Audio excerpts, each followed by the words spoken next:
Hello, so for this week's video discussion, I will be discussing the case of Mr. Jones and the nurse's use of restraints against him, his right to self-determination, the laws against restraints, potential legal issues for the nurse or the facility, and the nurse coming on to shift after receiving the report for Mr. Jones.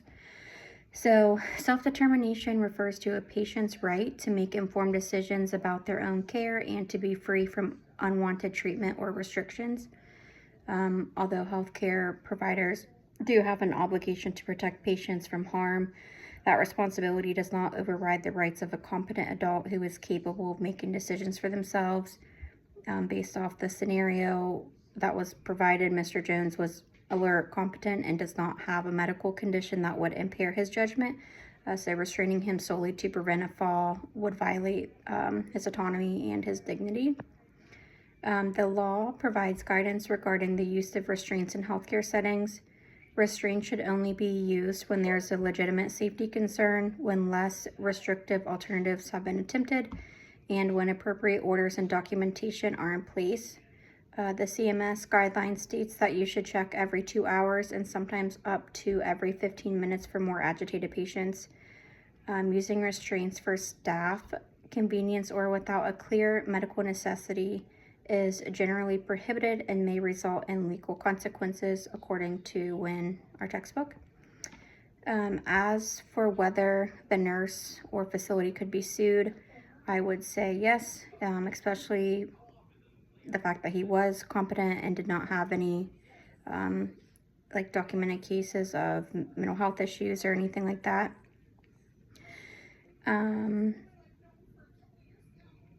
Restraining Mr. Jones without justification could constitute false imprisonment, which is an intentional tort. According to our textbook, false imprisonment doesn't require physical injury. It only requires that someone was restricted without legal authority, which in this case it did, because restraints are not a standing order. And I don't feel like he would have had an order for that. You could also argue battery if the restraint involved unwanted physical contact, which he was very upset that he was restrained every night and stated he felt like a criminal. So you could argue that he did not want in the restraint. For the nurse coming on to shift, the responsibility would be two things, kind of like a two-part. One, the immediate need would be to kind of get him calmed down, get him cleaned up. It said he did have an episode of incontinence, so you'd want to clean him up, kind of calm him down, get his bed sheets, tell him you're going to look into it. And then the other responsibility is to flip back through his chart, make sure there is no order, see what other documentation they have about what other therapies they have tried before they just full on restrained him. Let's see.